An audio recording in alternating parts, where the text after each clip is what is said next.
미 연준 다수 위원들이 지난달 FOMC에서 금리 인하는 시기상조라는 데 의견을 같이 했습니다. 고용 둔화보다 인플레이션 위험을 더 크게 본 겁니다.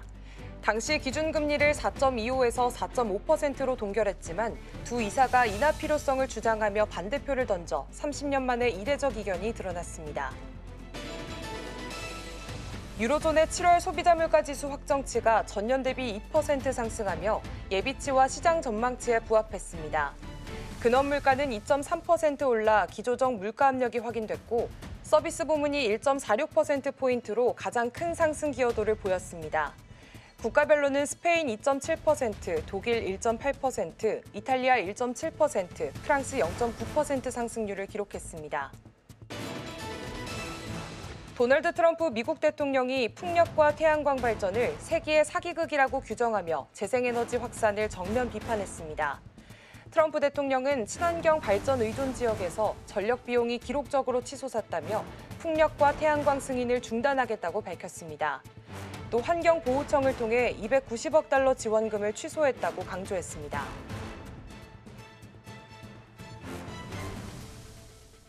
밤사이 뉴욕 증시에서 있었던 이슈와 국내 증시 아이디어까지 함께 모색해 보겠습니다. 안녕하세요. 출발 증시와이드 1부 진행의 이연아입니다. 7월 FOMC 의사록이 공개가 됐습니다. 새로운 내용보다는 기존의 시장에서 해석하고 있는 내용들이 좀 많았는데요. 고용 둔화도 문제지만 인플레이션에 대한 우려가 더 많다라는 의견이 나왔습니다. 또 오늘부터는 잭슨홀 미팅이 시작이 됩니다. 어떠한 이야기들이 나올지 계속해서 주목해 보시면 좋겠습니다. 간밤 뉴욕 증시는 역시나 AI 거품론이 좀 더 깊어진 하루였습니다. 이 반도체 또 빅테크 랠리들이 아무래도 좀 하방 압력을 받는 모습이었는데요. 차익 실현까지 나왔습니다. S&P 500 지수는 사흘 연속으로 하락했고요. 나스닥 지수 또한 이틀 연속으로 하락하는 흐름 가지고 있습니다. 오늘 시장에서는 어떠한 이슈가 더 중요한지 하나하나 짚어보도록 하겠습니다. 그럼 본격적으로 출발 증시와이드 1부 시작하겠습니다.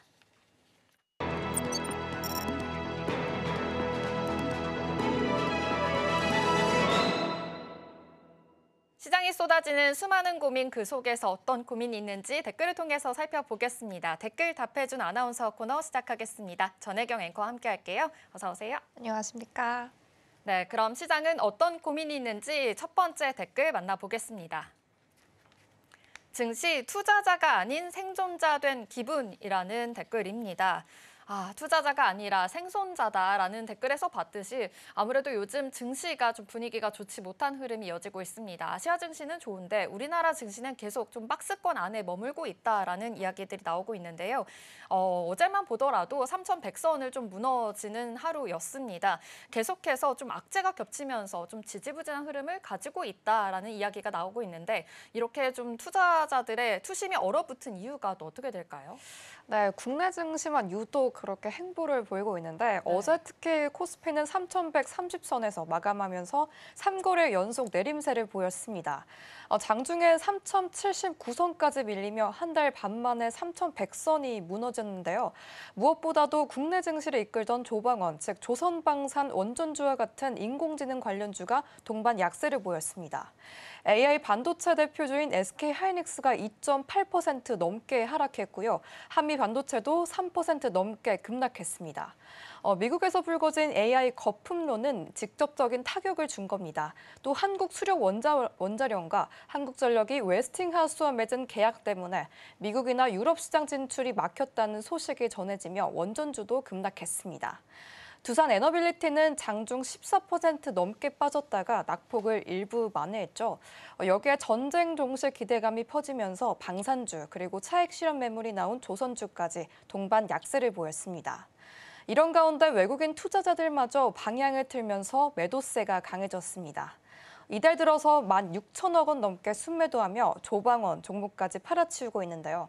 세제 개편화 불확실성과 맞물리면서 증시에 대한 신뢰가 흔들리고 투자 심리도 위축한 상황입니다. 여기에 정책 리스크도 겹쳤습니다. 구윤철 경제부총리가 코스피 PBR을 10 정도라고 답한 발언이 논란이 됐는데요. 실제로는 1배 수준에 불과하기 때문에 정부가 기본 지표조차 잘 모른다는 비판이 나오면서 투자자 신뢰를 더 떨어뜨렸습니다. 동시에 국회에 상정된 노란 봉투법 같은 반기업 법안에 대한 우려도 커지면서 외국인 이탈이 가속할 수 있다는 지적이 이어지고 있습니다. 네, 말씀해 주신 대로 아무래도 좀 국내외적으로 악재가 계속해서 나오고 있는 상황입니다. 우려가 되고 있는 부분들이 많기 때문에 지금 증시에서는 좀 힘을 제대로 쏟지 못하고 있는 흐름이 나타나고 있다라고 분석을 해볼 수가 있겠습니다. 그렇다면 향후 전망들도 굉장히 중요할 것 같은데요. 전문가들은 어떤 시각을 좀 가지고 있을까요? 전문가들은 추가 조정 가능성이 나올 수도 있다라고 시사하고 있는데 한국투자증권은 코스피 3,000선을 1차 지지선으로 보고 있고요. 그로스힐 자산운용은 고점 대비 7에서 10% 조정이 이뤄질 경우 2,900선이 지지선이 될 수도 있다고 내다봤습니다. 다만 중장기적으로는 숨고르기 국면 이후 4분기 반등을 기대하는 시각이 우세하고 있습니다. 김태훈 그로스힐 대표는 고용 둔화로 연준이 금리 인하를 시작하면 유동성 랠리가 열릴 것이라고 분석했고요. 다만 교보증권은 기업 실적 개선이 동반되지 않는다면 2분기와 같은 급등장은 어렵다고 선을 그었습니다. 또 일부 전문가들은 조정 국면을 오히려 저가 매수의 기회로 보고 있습니다. 르네상스 자산운용 LNG 플랜트 등 LNG 밸류체인 관련주는 추가 수주 가능성이 높아서 향후 상승 여력이 크다고 평가했습니다. 결국 이번 조정은 단기 충격이지만 연말 반등 가능성은 여전히 열려 있다는 게 증권가의 종합적인 시각입니다. 네, 그래도 코스피가 좀 단기적으로 이런 악재로 인해서 흔들리는 장세이지만 그래도 증권가에서는 긍정적으로 해석을 하고 있는 모습입니다. 오히려 저가 매수의 기회가 될 수도 있다라는 전망들도 있으니까요. 함께 참고해 보시면 좋겠습니다. 그럼 이어서 다음 댓글을 통해서 어떤 고민이 있는지 살펴보겠습니다. 미 삼성 TSMC 지분도 반도체 M&A 각이라는 댓글입니다. 반도체 관련한 이제 이 댓글인 것 같은데요. 사실 어제 좀 속보로도 전해드렸죠. 이 반도체 칩스벅 관련해서 미국에서 지분을 확보하겠다라는 소식이 전해졌습니다. 그러다 보니까 지금 삼성전자나 SK하이닉스 같은 우리나라 기업들도 아무래도 좀 영향을 미칠 수밖에 없다라는 분석들이 나오고 있는 상황인데요. 이런 배경부터 하나하나 짚어볼까요? 네, 어제 이어서 TSMC 관련 소식 들고 왔습니다. 어제 인텔 소식도 이어진 만큼 미국 상무부 장관은 최근 CNBC 인터뷰에서 인텔뿐 아니라 보조금을 받은 다른 반도체 업체들에 대해서도 보조금을 지분하는 전하는 방식을 검토 중이라고 밝혔습니다. 실제로 인텔의 경우에는 109억 달러 규모의 보조금을 정부 지분 10%로 바꾸는 방안이 논의되고 있는데요. 지분은 보통주 형태지만 의결권은 없고 단순히 투자 수익만을 목적으로 한다는 입장입니다. 문제는 미국 내에서 공장을 짓고 보조금을 받는 기업이 인텔뿐만이 아니라는 점입니다. 삼성전자와 SK하이닉스 그리고 대만 TSMC도 지원금을 약속받은 상태죠. 삼성전자는 텍사스 테일러 공장에 51조 원을 투자하며 약 6조 5천억 원의 보조금을, SK하이닉스도 인디애나 공장을 세우기로 하면서 약 6,300억 원을 받기로 했습니다. 만약 인텔 방식이 그대로 적용된다면 삼성전자 지분 약 1.6%를 미국 정부가 보유하게 된다는 계산이 나오고 있습니다. 하지만 이 외국 민간 기업의 지분을 미국 정부가 확보한 전례가 아직 없기 때문에 현실 가능성에 의문을 제기하는 목소리도 크고 있습니다. 다만 트럼프 행정부가 반도체 패권을 강화하려는 의도를 분명하게 드러내고 있어 단순한 검토 수준을 넘어서 외국 기업의 압박 카드로 활용될 가능성도 배제하기 어렵습니다. 네, 그렇습니다. 지금 보조금을 받는 기업, 인텔뿐만이 아니라 삼성전자와 SK하이닉스 그리고 대만의 TSMC까지 보조금을 지원받겠다라는 내용들이 있는데요. 이렇게 보조금 문제뿐만이 아니라 반도체 패권에 대한 경쟁까지도 지금 맞물려 있는 상황으로 보입니다. 그렇다면 이번 사안에 대해서 아무래도 좀 파장이 있을 수밖에 없는데요. 향후 전망은 또 어떻게 분석할 수 있을까요? 네, 향후 전망은 업계와 전문가들은 크게 두 가지 측면을 강조하고 있습니다. 먼저 기업 경영의 불확실성이 커진다는 점인데 업계 관계자들은 정부가 명확한 기준 없이 지분 참여를 요구한다면 기업들은 투자 시기를 늦추거나 아예 철회할 수도 있다는 우려를 내놨습니다. 한국의 김용범 전 청와대 정책실장 역시 삼성과 같은 기업들이 대규모 투자를 결정할 때는 예측 가능성이 무엇보다 중요하다고 강조했습니다. 또 하나는 미국의 전략적 계산입니다. 이종환 상명대 교수는 미국은 2030년 반도체 최강국을 목표로 최신 2나노 공정 기술을 가진 삼성전자 지분을 탐내고 있다고 지적했습니다. 이는 단순한 재무적 투자가 아니라요. 자국 중심의 공급망을 강화하고 장기적으로는 글로벌 반도체 산업 주도권을 쥐기 위한 포석이라는 겁니다.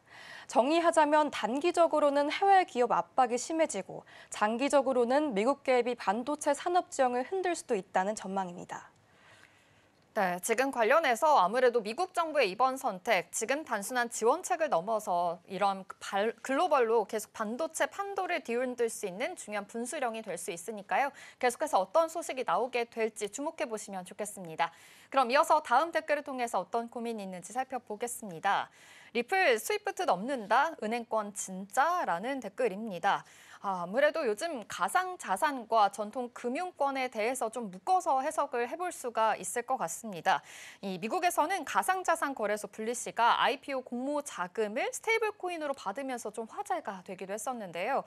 요즘에는 리플이 이 토큰인 XRP와 함께 결제망 스위프트를 넘어설 수 있겠다라는 전망까지도 나오고 있는 상황입니다. 이러한 배경부터 한번 살펴볼까요? 네, 이번에 미국 가상자산 거래소로 블리시는 기업 공개 공모자금 11억 5천만 달러를 스테이블 코인으로 받았습니다. USDC, EURC 같은 메이저 스테이블 코인뿐만 아니라 리플의 RUUSD까지 결제 수단으로 쓰이고 있고요. 전통 투자은행인 제프리스가 환전과 송금 과정을 직접 담당하면서 제도권 금융이 본격적으로 스테이블 코인을 활용하기 시작했다는 평가가 나오고 있습니다. 반면 한국은 금융사가 여전히 가상자산을 직접 다루지는 못하고 있어서 한미 간 크립토 경쟁력 격차가 더 커질 수도 있다는 우려가 제기되고 있습니다. 리플 관련 소식도 주목됩니다. 투자사 테우크림은 길버트 CEO는 XRP가 은행 면허를 확보하면 글로벌 대형 금융기관으로 상정할 수 있다고 전망했고요. 브래드 갈링하우스 리플 CEO는 5년 내 스위프트 거래의 14%를 XRP가 담당할 것이라고 밝혔습니다. 이 스위프트는요, 전 세계 은행 간 국제 송금 메시지를 중개하는 핵심 네트워크인데요. 만약 그 일부를 리플이 대체한다면 결제 시장의 판도에 상당한 변화가 있을 것으로 보이고 있습니다. 네, 지금처럼 지금 아무래도 전통 금융시장과 이런 블록체인이 본격적으로 연결이 될 수도 있다라는 전망들이 나오고 있는 상황입니다. 그렇다면 앞으로의 이 향방이 좀 중요할 것 같습니다. 리플과 스테이블코인, 이 미래 어떻게 보면 좋을까요? 전문가들은 크게 세 가지 중점으로 보고 있는데요. 네. 먼저 단기적으로는 변동성이 불가피하다는 지적입니다. 최근 XRP가 3달러 선을 중심으로 등락을 이어가고 있는데 3.3달러 저항선을 뚫지 못한다면 추가 하락 가능성이 커질 수도 있다는 분석이 나오고 있습니다. 반대로 2.8달러 지지선을 지켜낸다면 상승 흐름을 이어질 수 있다는 전망도 있습니다. 중기적으로는 글로벌 금융기관 도입 여부가 가장 중요한 변수입니다. 길버트 CEO가 강조했듯이 블록체인이 스위프트 구조의 비효율을 줄일 수 있다면 은행들이 실제로 XRP를 채택할 수밖에 없다는 겁니다. 특히 ISO 2002 국제 표준에서 확산되면 리플 네트워크에서 처리되는 거래량이 크게 늘어날 것이란 기대도 큽니다. 마지막으로는 장기적으로 제도권 편입 속도가 성패를 가릴 전망입니다. 최근 블리시 IPO에서 리플의 스테이블 코인 RLUUSD가 실제 공모자금 결제에 사용됐는데요. 이는 세계 최초로 IPO 자금 조달 과정에서 스테이블 코인이 들어간 사례이자 리플이 전통 금융시장과 직접 연계된 첫 사례라는 점에서 의미가 크고 있습니다. 규제가 명확해지고 금융사가 본격적으로 받아들인다면 리플과 XRP는 단순한 가상자산을 넘어서 글로벌 결제 인프라 핵심 축으로 자리 잡을 수 있다는 전망이 우세합니다. 네, 사실은 요즘에 가상자산 좀 그동안 실험적인 기술이라는 인식이 강했지만 이제는 금융시장 안으로 좀 편입이 되면서 좀 상황이 바뀐 것으로 보입니다. 투자 수단을 넘어져서 이제는 글로벌 금융 인프라까지 바꿀 수 있다라는 전망이 있으니까요. 함께 포착해 보시면서 투자 포인트들도 잘 세워보시면 좋겠습니다. 댓글 답해준 아나운서는 여기서 마무리하도록 할게요. 전혜경 앵커와 함께했습니다. 고맙습니다.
시시각각 변하는 시장의 흐름, 서울경제는 어떤 뉴스에 주목하고 있을까요? 이 시각 서울경제는 시작하겠습니다. 김고은 앵커와 함께할게요. 어서 오세요. 안녕하세요. 네, 서울경제 어떤 뉴스에 주목하고 있는지 헤드라인 통해서 만나보겠습니다. 네, 먼저 첫 번째로는 50조 정책 자금을 공급하겠다라는 소식이고요. 두 번째로는 이 합작 법인 관련해서도 소개해드리겠습니다. 마지막으로는 유황양행에도 소식이 들려왔는데요. 자세하게 짚어보도록 하겠습니다. 그럼 첫 번째 이슈입니다.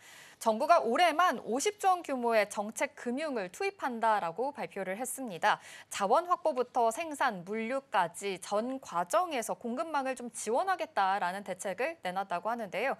이 대책이 어떤 배경에서 나오게 된 건지 하나씩 짚어보도록 하겠습니다. 네, 일단 이번 대책의 핵심은 정부가 처음부터 끝까지 공급망을 다 챙기겠다는 겁니다. 원자재를 확보하는 단계부터 운송, 유통, 가공과 생산, 그리고 최종 수요처까지 전 과정을 지원한다는 건데요.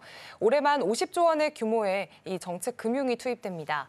정부가 이렇게 나선 이유는 최근 통상 환경이 불안정해졌기 때문입니다. 희토류나 흑연처럼 특정 나라에 많이 의존하는 품목들은 언제든 수출이 막히거나 전쟁이나 분쟁 같은 변수로 공급이 끊길 수 있습니다. 실제로 요소수 사태처럼 한 품목만 막혀도 산업 전반이 흔들린 사례가 있었는데요. 그래서 정부는 배터리와 반도체, 핵심 광물, 에너지, 그리고 제약 바이오와 물류 같은 분야를 우선 지원 대상으로 정했습니다. 여기에 인공지능과 우주항공, 방산 같은 전략 산업도 추가해서 공급망을 국가 차원에서 안정적으로 관리하겠다는 겁니다. 네, 처음부터 끝까지 이 공급망을 지원하겠다라는 내용으로 보이는데요. 그렇다면 좀 어떤 방식의 지원인 건지, 돈은 어디에서 어떻게 쓰이는지 좀 궁금한데요. 네, 일단은 크게 세 단계로 나눠볼 수가 있겠습니다. 먼저 자원 확보 단계인데요. 우리가 해외에서 이 광물을 개발할 때 정부가 자금을 지원하게 됩니다. 공급망 안정화 기금에서 500억 원을 투자하고 만약 개발이 실패하면 융자 원리금의 80%까지 감면해 줍니다. 위험을 정부가 같이 떠안는 거고요. 두 번째는 유통 단계입니다. 해운과 항공을 넘어서서 물류 전반을 지원 대상으로 넓혔습니다. 해외 공동물류센터를 현재 6곳에서 2030년까지 40곳으로 늘리고 주요 항만 터미널 지분도 민관이 함께 확보해서 안정성을 높이겠다는 겁니다. 또 마지막은 생산 단계인데요. 특정 국가에만 의존하지 않도록 새로운 수입처를 찾고 가격이 더 비싸면 정부가 그 차액을 보조합니다. 또 국내에 공장이 있어도 경제성이 안 맞아 가동이 어려운 경우에는 정부가 위험을 나눠서 생산이 끊기지 않도록 돕겠다는 계획입니다. 네, 이렇게 자원 확보뿐만이 아니라 유통 과정까지 돕겠다라는 것으로 보입니다.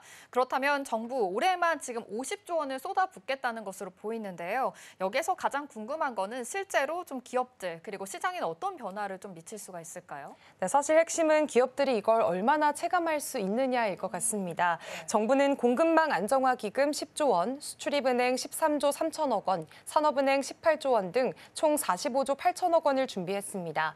여기에 보증보험 지원 4조 4천억 원까지 합치면 기업들은 국고채 수준의 낮은 금리로 자금을 빌릴 수 있게 됩니다. 이렇게 된다면 원자재 가격 급등이나 물류비 변동 같은 위험을 줄일 수 있고요. 특히 배터리나 반도체 같은 첨단 산업은 투자 확대나 수출 경쟁력 강화에도 도움이 될 수 있습니다. 다만 일부 제도의 경우에는 법 개정이 필요해서 국회 논의가 늦어진다면 속도가 떨어질 수 있다는 점은 유의를 하셔야겠습니다. 결국 이번 50조 원 지원은 공급망 불안정을 최소화하고 산업의 성장 기반을 안정적으로 다지겠다는 정부의 의지가 담긴 대책이라고 볼 수 있습니다. 네, 이번 대책 아무래도 좀 실제 효과를 내기 위해서라면 법적 뒷받침도 중요하겠고요. 실행 속도가 좀 관건이 될 것으로 보입니다. 앞으로 산업 경쟁력의 강화로 이어질 수 있을지 주목해 보시면 좋겠습니다. 그럼 이어서 두 번째 이슈로 넘어가 보겠습니다.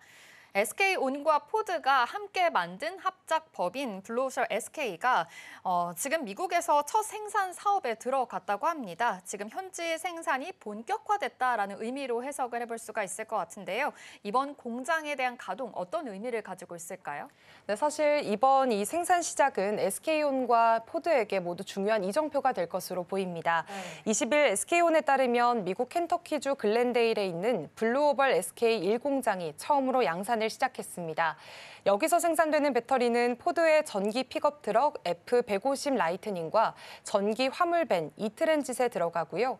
앞으로는 포드와 링컨의 다른 전기차 모델에도 공급될 예정입니다. 공장 규모는 연간 37기가와트입니다. 전기차 수십만 대 들어갈 수 있는 물량인데요. SK온은 이미 조지아주에 자체 공장 SK 배터리 아메리카를 운영하고 있는데 이번에 켄터키 공장까지 더해지면서 미국 내 생산 능력이 크게 늘어났습니다. 특히 이번 현지 생산 확대는 트럼프 행정부의 고율 관세 정책과도 맞물려 있습니다. 미국 내에서 직접 배터리를 만들면 관세 부담을 줄일 수 있고요. 동시에 현지 완성차 업체들의 수요에도 훨씬 더 빠르게 대응할 수 있기 때문입니다. 네, 아무래도 고율 관세 정책과도 좀 맞물려 있을 것으로 좀 보이는데요. 글로벌 SK 1공장 가동으로 인해서 SK온이라든지 포드에서는 좀 어떠한 이익을 또 보게 되는 걸까요? 네, 두 회사는 모두 전략적으로 얻어가는 게 굉장히 커 보입니다. 먼저 SK온부터 살펴보면 북미 사업 기반이 훨씬 더 단단해집니다. 이미 조지아주에서 가동 중인 SK 배터리 아메리카 공장은 배터리 셀 라인이 100% 풀 가동 중인데요. 여기에 블루오벌 SK 1공장까지 본격적으로 가동이 되면서 늘어나는 주문 물량에도 훨씬 유연하게 대응할 수 있게 됐습니다. 그만큼 북미 시장에서의 존재감이 훨씬 더 커진 거고요. 포드 입장에서도 이득이 큽니다. 전기차 수요가 급증하는 상황에서 배터리 확보는 가장 큰 과제인데 이번 합작 공장 덕분에 안정적으로 물량을 확보할 수 있게 됐습니다. 공급 불확실성을 줄이고 생산 계획을 보다 안정적으로 세울 수 있는 겁니다. 또 포드는 최근 LFP 배터리를 활용한 중저가 전기 트럭 출시 계획을 발표하기도 했는데요. 이번 공장에서는 NCM 배터리도 생산이 가능합니다. 즉 LFP와 NCM 두 가지를 동시에 활용하면서 제품군을 다양화할 수 있게 된 거고요.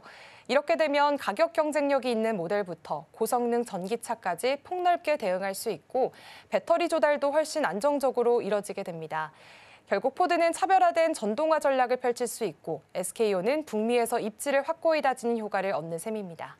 네, 그래도 이렇게 합작 공장 덕분에 좀 안정화된 물류를 얻을 수가 있다라는 점에서 조금 더 주목해 보시면 좋을 것 같습니다. 그렇다면 SK온 같은 경우에는 지금 기술 개발에도 힘을 쏟고 있다고 합니다. 요즘 시장에서 또 주목받고 있는 기술을 맞물리면서 공장 가동에도 지금 어떤 의미를 가지고 있을지도 굉장히 궁금한데요. 시장은 어떻게 분석하고 있을까요? 네, 사실 SK온은 이렇게 현지 생산 확대는 물론 지금 차세대 기술 개발에도 속도를 내고 있는 모습입니다. 일단 대표적으로 말씀하신 게 이 셀투팩 기술인데요. 이건 배터리 셀을 모듈로 묶는 과정을 빼고 곧바로 팩에 넣는 방식입니다. 중간 단계를 줄이다 보니까 같은 공간에 더 많은 배터리를 넣을 수 있고요. 그만큼 에너지 효율은 높이고 생산 비용은 줄일 수 있는 게 장점입니다. 특히 SK온은 국내 최초로 대면적 냉각 기술을 적용해서 셀투팩을 상용화하겠다는 계획을 세웠습니다. 기존에는 셀의 바닥 부분만 냉각을 했는데 앞으로는 셀의 넓은 면 전체를 직접적으로 식히는 방식으로 바꾸는 겁니다. 업계에서는 이 방식이 기존보다 성능이 3배 이상 높다고 평가를 하고 있습니다. 덕분에 급속 충전에도 유리하고요. 열 폭주 위험도 크게 낮출 수 있다는 겁니다. 글로벌 시장을 살펴보면 중국의 CATL, 삼성 SDI, LG 에너지 솔루션 같은 경쟁사들도 이미 셀투팩 개발에 뛰어든 상태입니다. SK온은 냉각 기술을 앞세워서 차별화를 꾀하고 있고 동시에 블루오벌 SK 같은 대규모 생산 거점까지 확보를 했는데요. 결국 생산 역량과 기술 경쟁력을 동시에 끌어올려서 글로벌 시장에서 한 단계 더 도약하겠다는 전략으로 볼 수 있습니다. 네, SK온과 포드가 아무래도 기술 경쟁력까지 조금 더 강화해 나가겠다라는 의지가 보이는 것 같습니다. 앞으로 글로벌 전기차 배터리 시장에서 어떠한 모습을 보이게 될지 계속해서 주목해 보시면 좋겠습니다. 그럼 이어서 다음 이슈로 넘어가 보겠습니다. 국내 대표 제약사 유한양행이 글로벌 제약사 길리어드와 또다시 대형 계약을 체결했다라는 소식입니다. 이번 계약 규모만 보더라도 843억 원이 넘는다고 합니다. 이번 계약 자세하게 살펴볼까요? 네, 유한양행이 또다시 큰 성과를 냈습니다. 20일 공시에 따르면 미국 길리어드와 약 843억 원 규모의 에이드 치료제 원료 의약품 공급 계약을 체결한 건데요. 계약 기간은 2026년 3월부터 2027년 2월까지 1년입니다. 이번 건이 중요한 이유는 단발성이 아니라는 점입니다. 작년 9월에도 1,195억 원, 올해 5월에는 883억 원 규모의 비슷한 계약을 맺었습니다. 이번까지 합치게 된다면 최근 1년여 사이에 사이에만 누적 2,800억 원에 가까운 대형 계약을 이어간 건데요. 즉 글로벌 제약사와의 신뢰가 꾸준히 확인되고 있다는 뜻이 되겠고요. 안정적인 파트너십을 바탕으로 매년 수천억 원 규모의 수주가 반복되고 있는 모습입니다. 네, 이렇게 매년 좀 수천억 원 규모의 이 수주가 계속해서 반복이 되고 있는 모습이다라고 말씀을 해주셨는데요. 그럼 앞으로도 유한양행에서는 어떠한 이 매출 구조에서 큰 비중을 차지하게 될지도 굉장히 궁금합니다. 회사에 어떠한 이익으로 좀 다가올 수가 있을까요? 네, 일단은 안정적인 수익원을 확보했다는 게 가장 큰 의미로 다가오겠습니다. 유한양행 전체 매출에서 에이즈 치료제 관련 사업이 22% 이상을 차지합니다. 조금 나눠보면 원료의약품 수출이 약 18.9%, 완제품인 빅탑이 국내 판매가 3.2%인데요. 이걸 다 합치면 사실상 5건 중에 1건 이상은 이 분야에서 나오는 겁니다. 즉 회사 매출을 든든히 뒷받침하는 핵심 축으로 자리 잡았다고 볼 수 있겠고요. 여기에 자회사 유한화학도 큰 역할을 하고 있습니다. 최근 화성 공장을 증설해 약 100만 리터 규모의 생산 능력을 확보했고 글로벌 제약사들의 원료 생산 주문이 늘면서 이미 풀 가동 중입니다. 이 때문에 다시 29만 리터 규모 추가 증설을 결정했고요. 2027년 하반기 가동을 목표로 하고 있습니다. 이렇게 된다면 앞으로 더 많은 글로벌 제약사 물량을 소화할 수 있고 성장세도 안정적으로 이어갈 가능성이 높습니다. 네, 아무래도 계속해서 좀 선순환의 구조를 만들어 나가겠다라는 포부로 보입니다. 그렇다면 유한양행에서 좀 빼놓을 수 없는 신약이 있죠. 바로 폐암 신약 렉나자입니다. 출시 1년 만에 글로벌 블록버스터 후보까지라고 이렇게 말이 나오고 있는 상황이었는데요. 지금 상황은 어떻게 바라보면 좋을까요? 네, 사실 렉나자는 국내 신약에 좀 새로운 역사를 써내려가고 있습니다. 작년 8월 존슨앤존슨의 리브리반트와 병용요법으로 미국 FDA 승인을 받았었는데요. 국내 항암제 중에서는 처음 있는 일이었습니다. 또 승인 1년 만에 미국 환자 4명 중에 1명꼴로 렉나자를 쓰고 있고요. 기존 약보다 생존 기간을 1년 이상 늘린 성과도 확인이 되고 있습니다. 일본에서는 점유율이 40%를 넘을 것이라는 전망이 나오고 있고 유럽과 중국 등으로도 판매 허가가 확대되고 있습니다. 또 매출 목표도 큰데요. 존슨앤존슨은 2027년 매출을 약 7조 원으로 잡았고 유한양행은 이 중 10% 이상을 로열티로 받게 됩니다. 지금까지 받은 마일스톤만 이 3,100억 원에 달하고요. 이 자금은 다시 신약 개발에 재투자되고 있는 형식입니다. 네, 유한양행 아무래도 폐암 신약 이 렉나자 개발로 인해서 굉장히 또 흥행을 했었습니다. 주가 또한 상승으로 포지션을 잡으면서 계속해서 기대감을 불러일으키는 그런 모습이었는데요. 특히나 유한양행 같은 경우에는 원료 의약품 수출로 인해서 좀 안정적인 매출을 확보하고 있는 상황이고요. 앞으로 렉나자의 글로벌 확장까지 더해지면서 하반기에는 어떠한 실적을 내게 될지 계속해서 주목해 보시면 좋을 것 같습니다. 지금까지 이 시각 서울경제는 같이 함께했고요. 김고은 앵커 함께했습니다. 고맙습니다. 고맙습니다.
미 연준 다수 의원들이 지난달 FOMC에서 금리 인하는 시기상조라는 데 의견을 같이 했습니다. 고용 둔화보다 인플레이션 위험을 더 크게 본 겁니다. 당시 기준금리를 4.25에서 4.5%로 동결했지만 두 이사가 인하 필요성을 주장하며 반대표를 던져 30년 만에 이례적 이견이 드러났습니다. 유로존의 7월 소비자 물가 지수 확정치가 전년 대비 2% 상승하며 예비치와 시장 전망치에 부합했습니다. 근원 물가는 2.3% 올라 기조적 물가 압력이 확인됐고 서비스 부문이 1.46%포인트로 가장 큰 상승 기여도를 보였습니다. 국가별로는 스페인 2.7%, 독일 1.8%, 이탈리아 1.7%, 프랑스 0.9% 상승률을 기록했습니다. 도널드 트럼프 미국 대통령이 풍력과 태양광 발전을 세기의 사기극이라고 규정하며 재생에너지 확산을 정면 비판했습니다. 트럼프 대통령은 친환경 발전 의존 지역에서 전력 비용이 기록적으로 치솟았다며 풍력과 태양광 승인을 중단하겠다고 밝혔습니다. 또 환경보호청을 통해 290억 달러 지원금을 취소했다고 강조했습니다. 도널드 트럼프 미국 대통령이 모기지 사기 혐의로 입건된 리사 쿡 연준 이사에 즉각 사퇴를 요구했습니다. 쿡 이사가 물러날 경우 트럼프 대통령은 연준 이사회를 자신에게 유리하게 재편할 기회를 얻게 됩니다. 이미 공석이 된 이사직에 트럼프 측 인사가 지명된 가운데 쿡 이사까지 사퇴하면 연준 이사 7명 중 4명이 트럼프 임명 인사로 채워지게 됩니다. 간밤 뉴욕 증시 마감 상황 자세하게 짚어보겠습니다. 일단 밤사이 FOMC 의사록이 공개가 됐습니다. 기존에 알고 있는 사실들이 조금 더 나온 모습이었는데요. 고용 둔화에 대해서도 걱정이지만 인플레이션에 대한 우려가 더 깊다라는 해석들이 많이 나왔습니다. 그리고 AI 거품론이 또다시 불거졌는데요. 이 반도체 랠리가 다시금 좀 하방 압력을 받는 모습이었습니다. 자세한 마감 상황 살펴보겠습니다. 네, 뉴욕 증시 3대 지수 혼조세로 마감했습니다. 특히 기술주 중심의 나스닥 지수 이틀 연속으로 하락세가 깊은 모습입니다. 0.67% 하락했고요. S&P 500 지수 또한 0.24% 하락하면서 4일 연속으로 하락을 하고 있습니다. 지난주에 이어서 좀 계속해서 좀 지지부진한 흐름을 보여주고 있다라는 점이 포착이 되는데요. 역시 AI에 대해서는 어느 정도는 좀 상승으로 간 만큼 거품론이 끼었다라는 점까지 함께 체크를 해보시면 좋을 것 같습니다. 그래도 다우존스 지수는 0.04% 상승하면서 마감을 했는데요. 장중에는 계속 좀 하락폭이 깊은 모습이었지만 그래도 막판으로 갈수록 좀 힘을 내줬다라는 것까지 함께 체크해 보시면 좋겠습니다. 그럼 이어서 체크해 보도록 하겠습니다. 10년물 국채금리 0.16% 하락했습니다. 오늘 20년물 국채금리 또 경매가 있었긴 했는데요. 역시나 수요에 대해서는 좀 부진한 상황으로 포착이 됐습니다. 함께 체크해 보면 좋을 것 같습니다. 필라델피아 반도체 지수 역시 이 나스닥 지수와 S&P 500 지수와 함께 빅테크들 좀 역시나 하방 압력을 좀 받았죠. 0.72% 하락하면서 마감했습니다. 그래도 오늘 WTI 국제 유가가 다시 좀 반등을 해주는 모습이었습니다. 관련해서 지금 유가에 대한 재고가 어느 정도는 큰 폭으로 감소했다라는 소식이 들려왔는데요. 1.76% 상승하면서 배럴당 61달러 선에서 거래가 됐습니다. 그렇다면 전반적인 흐름은 어땠는지 히트맵 통해서 살펴보도록 하겠습니다. 네, 보시는 것과 같이 아무래도 좀 빅테크, 반도체 기업들의 좀 낙폭이 심한 모습입니다. 일단 엔비디아 0.14% 하락을 했고요. 브로드컴도 좀 심했습니다. 1.27%, AMD 또한 0.81%, 전반적으로 좀 힘을 못 내주는 모습이 나타났습니다. 그래도 어제는 좀 반도체 랠리가 좀 더 큰 하락이 있었지만 오늘은 그나마 조금은 덜 빠졌다라는 점에서 봤을 때는 어느 정도 이 거품론이 얼마까지 갈지에 대해서 계속해서 주목을 해보시면 좋을 것 같습니다. 그래도 은행주 단에서는 어제에서 오늘도 좀 상승부를 켜준 모습이 포착이 되고 있는 상황이고요. 제약 쪽으로도 계속해서 일라이릴리를 통해서 어느 정도는 제약 쪽으로도 그래도 견조한 흐름이 보여지고 있다라는 점까지 함께 체크를 해보시면 좋을 것 같습니다. 유나이티드 헬스케어 같은 경우에는 저가 매수세가 지난주에 좀 들어오기도 했었죠. 그런데 그 급반등을 해서 그런지 오늘은 1.45% 쉬어가는 흐름으로 나타나고 있습니다. 구글과 메타도 1.1%, 0.5% 빠지는 흐름이었고요. M7 종목들 대부분 좀 하락폭이 깊으면서 어느 정도는 이 낙폭을 좀 그리고 있다라는 점까지 함께 체크를 해보시면 좋을 것 같습니다. 빅테크들의 수급이 빠지면서 이 소부장단에서는 수급이 다시 좀 들어온 모습입니다. 특히나 유통주 관련해서 월마트와 코스트코는 오늘 1% 넘게 또 상승하는 흐름을 가졌으니까요. 함께 체크를 해보시면 좋을 것 같습니다. 그렇다면 세 가지 통해서 어떤 흐름을 가지고 있는지 살펴보도록 하겠습니다. 팔란티어와 타겟, 퍼스트솔라까지 세 가지 종목 자세하게 짚어보겠습니다. 그럼 팔란티어부터 살펴볼까요? 네, 사실 팔란티어 같은 경우에는 서학 투자자분들께서 많이 관심을 가지고 있는 이런 종목일 것 같습니다. 연일 이렇게 상승하는 흐름을 계속해서 가지고 있었죠. 그런데 6거래일 연속으로 요즘 흐름이 좋지 못합니다. 하락폭이 좀 깊은 모습인데요. 1%나 빠진 모습이었고요. 지금 160달러 아래로 내려왔습니다. 이에 대한 이유를 보니까요. 아무래도 높은 밸류에이션이다라는 이야기가 나왔습니다. 팔란티어 같은 경우에는 AI 기술을 국방 영역에 접목한 그런 기업이죠. 러시아와 우크라이나 전쟁에서 기술력을 입증을 하면서 더욱더 주목을 받았었는데요. 매출도 가파르게 올리면서 주가도 고공행진을 하기도 했습니다. 1년만 주가가 385%나 증가했고요. 5년 동안에는 무려 1614%나 폭등을 하는 흐름을 가졌습니다. 굉장히 빠르게 올라왔기 때문에 이제는 좀 부담감이 보이는 것으로 포착이 됩니다. 또 이러한 분석이 있었습니다. 유명 공매도 투자자인 리서치 창업자가요. 보고서에서 이런 내용을 냈습니다. 팔란티어 주가가 펀더멘털과 주식 분석과는 좀 괴리가 있다라는 지적을 했기 때문입니다. 팔란티어가 챗GPT 개발사로 AI 산업 선구자인 오픈AI와 비슷하다라고 이야기를 하면서 현재 수준에서는 77%나 폭락을 해야 된다라고 이야기까지 했습니다. 지금 주가 굉장히 과분한 상태다라고 비판을 하면서 그거에 대한 보고서의 영향으로 인해서 주가가 많이 빠지고 있다라는 점까지 함께 해석을 해보시면 좋을 것 같습니다. 그래도 시장에서는 지금 분석이 좀 극과 극으로 나뉘고 있는 상황입니다. 일부 애널리스트는 목표 주가를 45달러다라고 굉장히 낮춰서 잡은 이슈도 있었고요. 다른 쪽에서는 210달러까지 올라갈 수 있다라는 의견이 있으니까요. 함께 생각해 보시면 좋을 것 같습니다.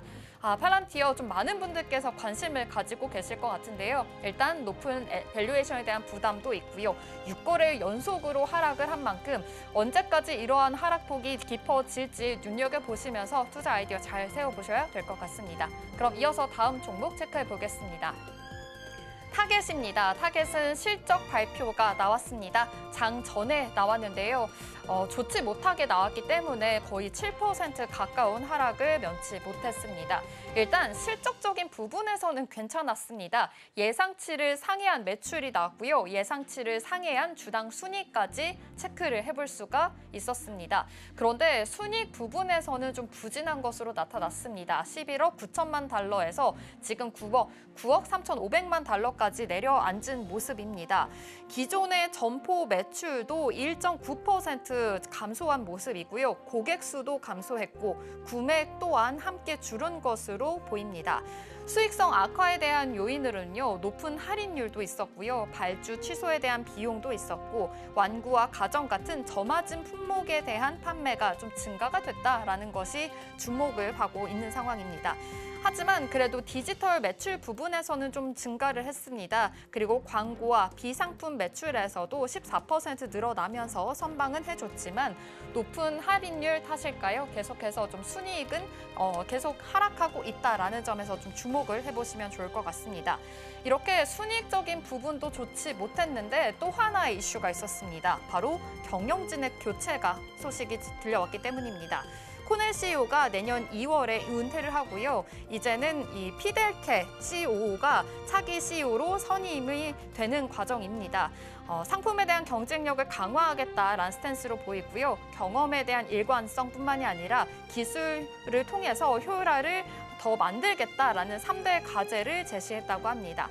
하지만 투자자 입장에서는 예상치 못한 교체 발표로 인해서 좀 불안감이 드러났다라고 시장은 해석을 하고 있으니까요. 함께 체크해 보시면 좋겠고요. 지금 주가에서도 그렇게 반영이 됐습니다. 아무래도 불안감이 깃든 모습인데요. 장중에는 8%까지 빠지기도 했습니다. 결국에는 6.33% 하락하면서 마감을 하긴 했지만 앞으로의 이 새로운 CEO가 어떠한 리더십을 보여줄지가 굉장히 또 관건이 될 것 같습니다. 관련해서 순이익적인 부분에서도 좋지 못했고 급작스럽게 CEO 교체까지 이뤄졌다라는 점에서 봤을 때는 앞으로의 주가 추이도 좀 더 눈여겨보시면 좋을 것 같습니다. 그럼 이어서 마지막 특징주도 살펴볼까요? 퍼스트솔라입니다. 2% 하락을 했는데요. 트럼프 대통령이 지금 풍력과 태양광 관련해서 조금은 우려가 되고 있는 그런 이야기를 했기 때문입니다. 지금 신재생 에너지 관련해서 정면으로 비판하는 발언을 내놨는데요. 이것은 세계의 사기극이다라고 이야기했고요. 미국의 어리석은 시대는 끝났다 이야기하면서 좀 강경한 발언을 내놨습니다. 풍력 발전이라든지 농민을 파괴하는 이 태양광 발전기를 승인하지 않겠다라고 못 박았기 때문입니다. 트럼프 대통령 지금 환경보호청이 낭비하고 있고 남용이 심한 녹색 지원금을 모두 폐지하겠다라고 밝혔고요. 지금까지 290억 달러 이상을 취소하겠다라는 내용까지 공유하기도 했습니다. 이것은요, 연간 예산의 3배가 넘는 규모이니만큼 굉장히 큰 타격이 있을 수 없다게 생각을 해보시면 좋을 것 같습니다. 앞서서 트럼프 행정부 지난달 말에는요, 해상풍력 개발 구역에 대해서 전면 종료를 하면서 사실상 좀 신규 사업에 대해서는 지금 막아선 상태라고 볼 수 있겠고요. 친환경 정책에 대해서는 계속 좀 불확실하고 굉장히 좋지 못한 스탠스를 보이고 있으니까요. 함께 체크를 해보시면 좋을 것 같습니다. 사실 지금 세액공제 관련해서도 재생에너지 쪽으로 좀 완화된 스탠스를 가지게 됐죠. 그래서 태양광 관련해서 또 신재생 에너지 관련해서 어느 정도 좀 낙폭이 깊었었는데 다시금 규제를 좀 완화해주는 방향으로 인해서 다시 주가가 좀 올라가기도 했습니다.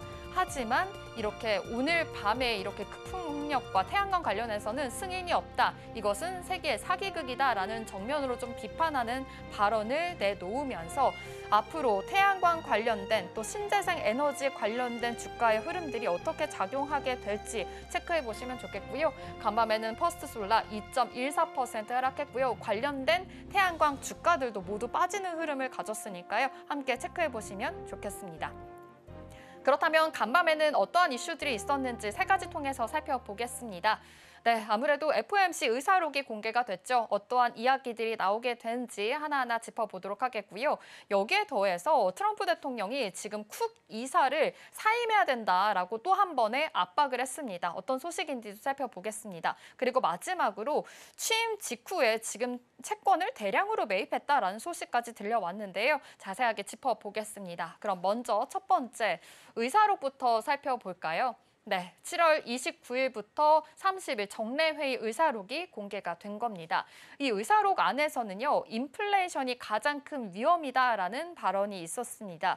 물론 고용 둔화다라는 거에 대해서 우려감을 표하기도 했지만 지금 인플레이션에 대한 위험이 더 크다라는 쪽에 좀 더 스탠스가 쏠린 것으로 확인이 되고 있습니다.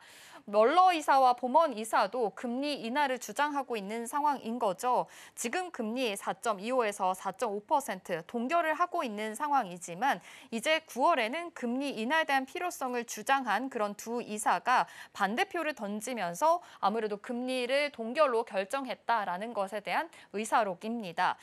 복수 이사가 금리 결정을 반대한 것은 또 30년 만에 처음이라고 하는데요. 일단 이렇게 동결을 하게 된 이유를 보니까요. 논의의 핵심은 관세발 물가 충격이었습니다. 일시적인 요인인 건지 아니면 지속적인 인플레이션의 압력으로 좀 굳혀질지에 대해서 의견이 나눠지기도 했는데요. 인플레이션 장기간 2% 웃돌던 경험이 있다라면서 일부는 이야기도 했고요. 관세 효과가 장기화가 된다면 이 기대 인플레이션 관련해서는 불안정으로 이어질 수밖에 없다라는 우려가 있으니까 함께 체크해 보시면 좋겠습니다. 그리고 아무래도 고용 둔화에 대해서도 좀 우려가 있는 상황이죠. 고용 시장에 대한 신뢰도도 악화되고 있는 상황입니다.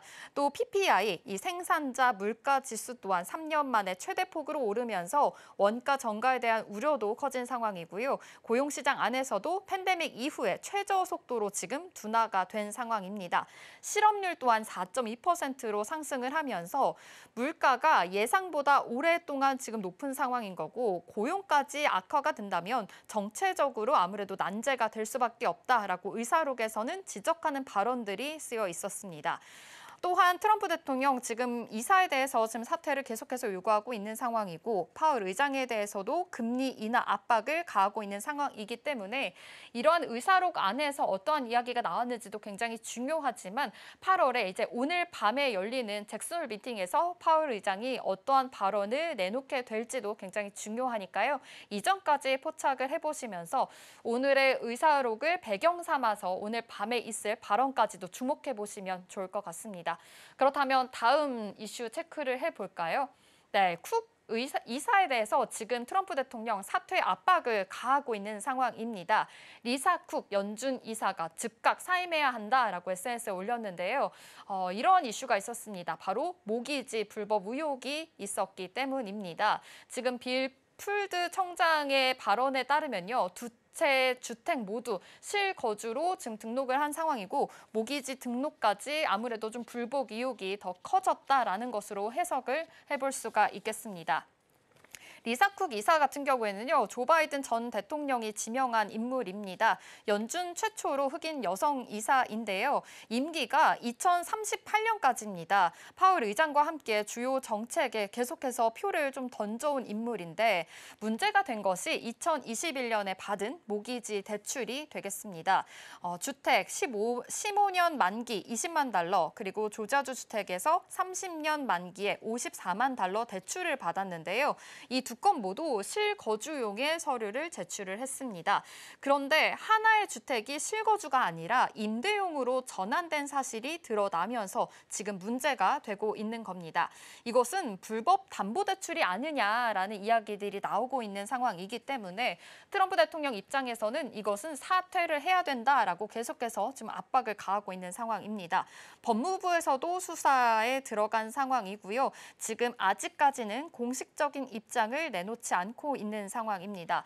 이러한 문제 때문에 아무래도 정치적인 파장까지도 커지고 있는 상황인데요. 연준 인사에 대해서 해임을 직접적으로 지금 요구를 하고 있는 만큼 관련해서 연준 안에서도 흔들릴 가능성이 굉장히 큽니다.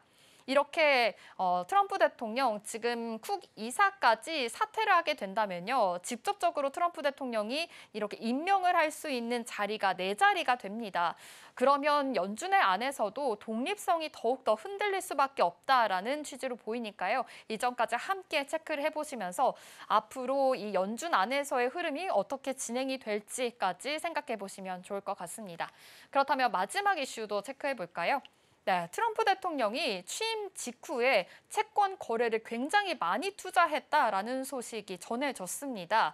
그렇기 때문에 금리 인하를 더욱더 압박하는 것이 아니냐라는 이야기도 나오고 있는 건데요. 채권 거래가 690건이고요. 1억 달러 이상을 투자를 하게 된 겁니다.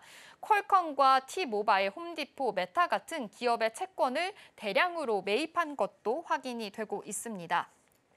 지방정부가 발행한 지방채뿐만이 아니라 이렇게 기업 채권까지 발행을 하면서 사들이게 된 건데요. 문제가 바로 이해 충돌에 대한 논란이 되겠죠. 아무래도 채권의 가격이 금리와 반대로 움직이게 되는데 금리를 낮추게 되면 국채 가격이 상승하게 되고요. 기업 채권도 영향을 받습니다. 그러니까 이 채권을 이미 가지고 있는 사람 입장에서는 금리가 인하가 된다면 더욱더 이익을 받을 수밖에 없는 겁니다.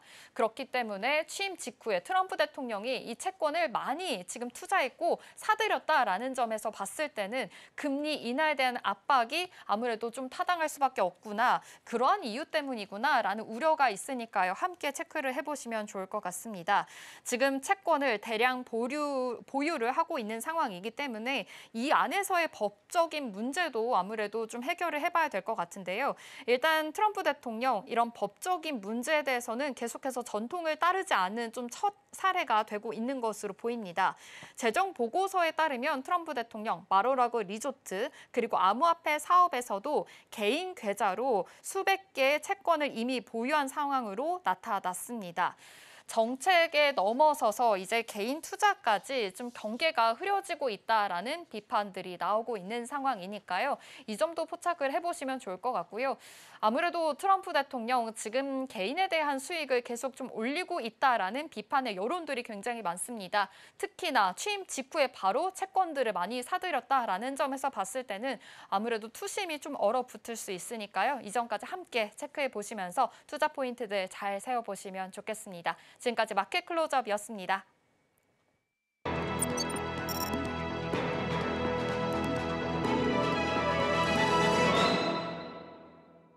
시장에 쏟아지는 수많은 정보 그 속에서 어떤 고민이 있는지 살펴보겠습니다. 댓글 답해준 아나운서 코너 시작하겠습니다. 김민 앵커와 함께할게요. 어서 오세요. 안녕하세요. 네, 시장은 어떤 고민이 있는지 화면을 통해서 만나보겠습니다. 증세냐 증시냐 둘 다는 어렵다라는 댓글입니다.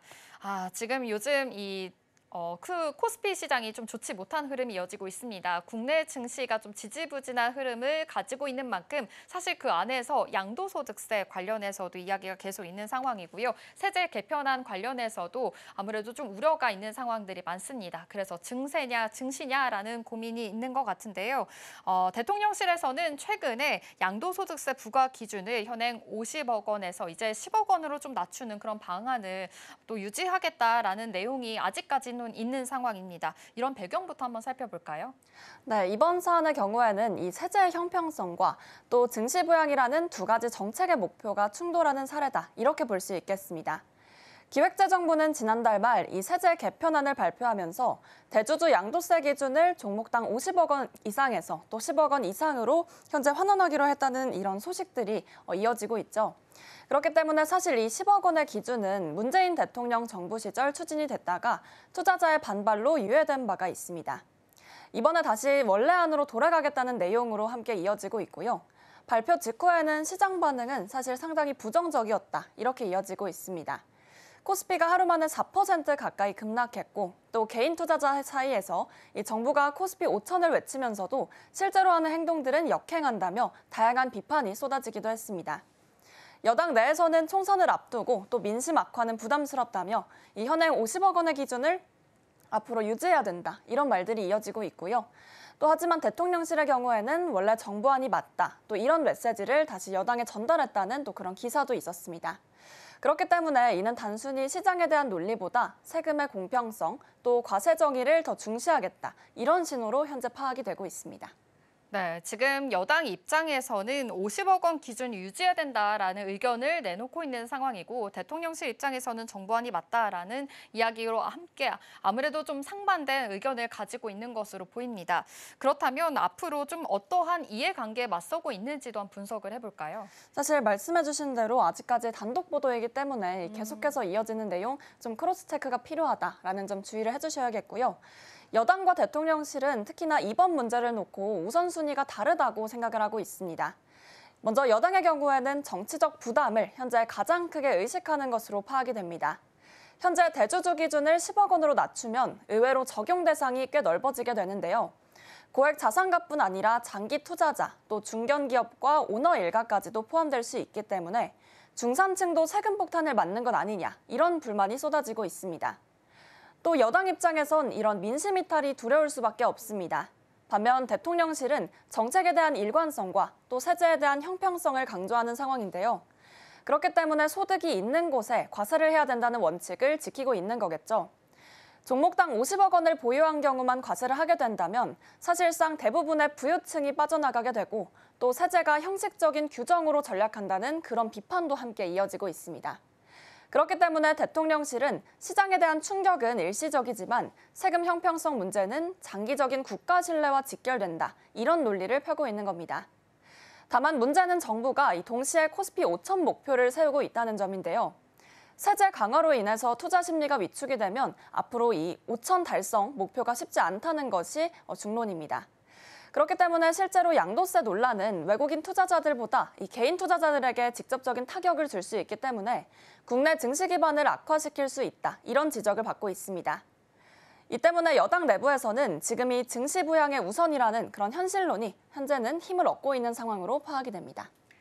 네, 대통령실 입장에서는 아무래도 세제 형평성을 강조하면서 지금 10억 원 기준을 아무래도 고수하려고 노력하고 있고 여당에서는 시장 충격과 민심을 좀 고려해서 50억 원을 유지해야 된다라는 입장으로 보이고 있는 상황입니다. 코스피 5천 시대 좀 목표는 같이 하고 있으니까요. 향후에는 이러한 목표까지 나아갈 수 있을지 계속해서 주목해 보시면 좋겠습니다. 그럼 이어서 다음 댓글을 통해서 어떤 고민이 있는지 살펴보겠습니다. 대용량 SRAM 수요 높아지고 있고 삼성 파운드리 입지 강화라는 댓글입니다. 네, 대용량 SRAM 수요가 높아지고 있다, 지금 급증하고 있다라는 소식인 것 같은데요. 이재용 회장이 국내 투자를 이어나가겠다라고 밝힌 바가 있습니다. 관련해서는 한국 산업에서 어떠한 영향을 또 줄 수가 있을까요?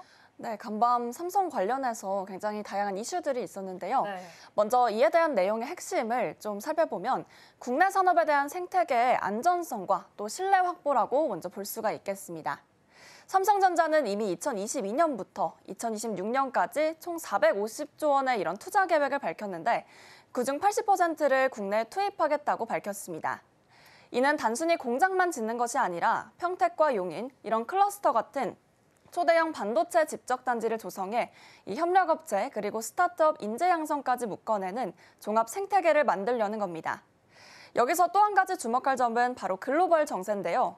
미국이 반도체 투자 압박을 강하게 하는 상황에서 이 국내 투자 의지를 공개적으로 밝힌 것은 삼성의 뿌리는 한국 이런 메시지를 좀 전한 것으로 보이고 있고요. 또 이는 정부와 또 국민에게는 안심을 또 시장에게는 장기적 투자 가이던스를 주는 효과가 있겠습니다. 결국 이번 발언을 좀 정리를 하자면 단순히 이는 숫자 약속이 아니라 한국을 첨단 산업의 허브로 고착화하겠다 이런 전략적 선언으로까지 또 해석해 볼 수가 있겠습니다.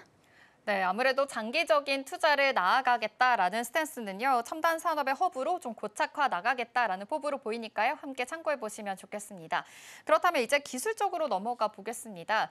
대용량 SRAM 수요가 급증을 하면서 파운드리 업계의 경쟁이 또 치열해지고 있는 상황인데요. 그래도 삼성전자 입장에서는 굉장히 큰 기회가 올 것으로 보입니다. 시장에서 어떻게 분석을 하고 있을까요? 네, 현재 대용량 SRAM에 대한 또 수요가 늘어나면서 네. 이에 대해서도 함께 체크해 보겠습니다. 사실 상당한 변화라고 보고 있는 상황인데요. 또 CPU, 또 GPU, NPU 같은 이런 첨단 칩은 데이터 병목을 줄이기 위해서 이 더 큰 캐시 메모리를 필요로 하는데 사실 그 핵심이 바로 대용량 SRAM입니다. AMD가 384메가비 이 L3 캐시 탑재 CPU를 내놓은 게 또 대표적인 사례가 되겠습니다. 앞으로 AI 커버, 또 서버, 자율주행과 엣지 컴퓨팅까지 확산이 된다면 SRAM의 수요는 앞으로 기하급수적으로 늘어날 것이다. 이렇게 보고 있는 게 더 주요하고요. 또 여기서 삼성전자의 강점이 드러나게 됩니다. 7나노 이하 선단 공정을 안정적으로 소화할 수 있는 파운드리 업체는 현재까지 전 세계 TSMC와 또 삼성전자 두 곳뿐인데요. 특히나 삼성의 경우에는 메모리 강자로서 설계에 대한 최적화 경험을 가지고 있고 최근 테슬라와 애플 등 고객사를 확보로 신뢰를 쌓고 있는 상황입니다. 그렇기 때문에 국내 투자로 공정 역할을 강화하고 또 글로벌 수요 증가와 맞물려 이 메모리와 파운드리를 동시에 잡겠다 이런 입지를 보여주고 있는 겁니다. 결국 SRAM의 수요 증가는 단순히 제품 확대를 넘어서 삼성전자가 메모리 전문 기업을 넘어 현재까지 이 종합 시스템 반도체 파운드리 강자로 또 자리매김하고 있다 이런 도약의 시그널로 확인할 수가 있겠습니다. 네, 좋습니다. 대용량 SRAM 수요 확대로 인해서 이제 아무래도 파운드리 경쟁에서는 삼성전자가 더 큰 기회를 얻을 수 있다라고 해석이 되니까요. 함께 체크해 보시면 좋겠고요. 새로운 기회가 열릴 수 있으니까요. 이전까지 포착해 보시면서 투자 아이디어들 세워보시면 좋겠습니다. 그럼 이어서 다음 댓글을 통해서 어떤 고민이 있는지 살펴보겠습니다. 미 300기 프로젝트 한수원 매출 폭발이라는 댓글입니다. 네, 이번에 한미 정상회담에서 지금 한수원과 웨스팅하우스의 조인트 벤처 논의가 이뤄질 것이다라고 예상을 하고 있는 상황입니다. 그렇다면 요즘 원전에 대해서 좀 투심이 이른 모습인데 이번 원전 산업에 대해서 어떤 의미를 또 부여할 수가 있을까요? 네, 먼저 핵심부터 함께 살펴보면요. 이 한국의 원전 기술과 시공 능력을 현재 미국 시장에 전략적으로 연결하는 기회다. 이렇게 보고 있기도 합니다. 현재까지 이 미국 내 원전 시공 능력이 제한적이기 때문에 현재로서 한국 기업의 참여가 필수적인 상황이고 또 조인트 벤처라는 명목으로 들어가긴 하지만 실제 시공은 한수원이 담당하게 됩니다. 그 배경을 보면 트럼프 대통령이 2050년까지 원전 300기를 추가 건설하겠다는 행정명령을 내렸고 또 급증하는 전력 수요를 감당하기 위해 AI와 또 데이터 센터 등 산업 전반에서의 현재 원자력 수요가 커지고 있는 상황입니다. 여기에 한국 원자력 시공 능력이 더해진다면 이 미국 시장 내 안정적인 진출과 또 장기적 성장 기반을 확보할 수 있는 구조가 되겠는데요. 또한 과거 체코 원전 수주 때 불공정 계약 논란이 있긴 했지만 이번 한미협력에서는 한수원이 또 실질적 시공 권한과 수익 구조를 확보할 수 있다는 점이 다른 점이 되겠습니다. 웨스팅하우스가 갖고 있는 원천 기술을 활용해 이 양국 간 기업의 또 시너지를 극대화할 수 있고요. 그렇기 때문에 단순 계약에 그치는 것이 아니라 한국 원전 산업을 글로벌 시장에 연결하는 그런 전략적인 진출 프로젝트다. 이렇게 또 보시면 좋을 것 같습니다. 네, 이번에는 단순한 계약이 아니라 좀 더 글로벌 시장을 연결할 수 있는 진출의 프로젝트라고 얘기를 해주셨는데요. 사실 좀 우려가 되고 있는 부분이 있습니다. 바로 어제부터 굉장히 또 논란이 되고 있는 체코 원전 수주와의 관련된 불공정 계약 논란인데요.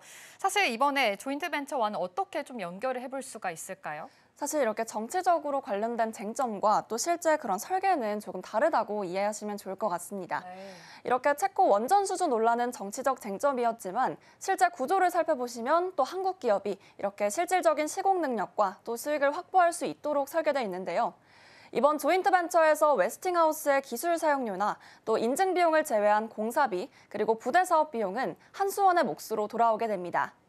원천 기술 보유사와 지분을 배분하는 건 국제 원전 프로젝트에서 현재로선 불가피한 구조고요. 또 세계적인 기업들도 이런 방식으로 성장해 왔습니다. 예시로 이 삼성전자가 퀄컴에 기술료를 지급하면서 글로벌 경쟁력을 확보했던 사례가 대표적입니다. 그렇기 때문에 이번 협력은 단순히 계약상의 불리함을 논하기보다는 한국 원전 산업의 글로벌 경쟁력 강화와 또 미국 시장 진출에 이런 실질적인 발판으로 보는 것이 맞다고 또 보고 있고요. 특히나 웨스팅하우스의 경우에는 아직까지 또 시공 능력이 부족하기 때문에 미국 시장에서도 한국 기업과 또 협력을 할 수밖에 없고 이를 통해서 한미 원전 산업의 협력 프로젝트는 사실 마스카 프로젝트 못지않은 그런 전략적인 시너지가 될 것으로 시장은 파악하고 있습니다. 네, 그랬으면 좋겠네요. 한미 정상회담 계기로 원전 조인트 벤처 아무래도 체코 논란에도 불구하고 앞으로 좀 한국에 대한 원전 기술과 시공 능력을 글로벌 시장에 좀 더 연결할 수 있는 기회가 되기를 바라도록 하겠습니다. 댓글 답해준 아나운서는 여기서 마무리하도록 할게요. 김민 앵커와 함께했습니다. 고맙습니다.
시시각각 변하는 시장의 흐름, 서울경제는 어떤 뉴스에 주목하고 있을까요? 이 시각 서울경제는 시작하겠습니다. 김고은 앵커와 함께할게요. 어서 오세요. 안녕하세요.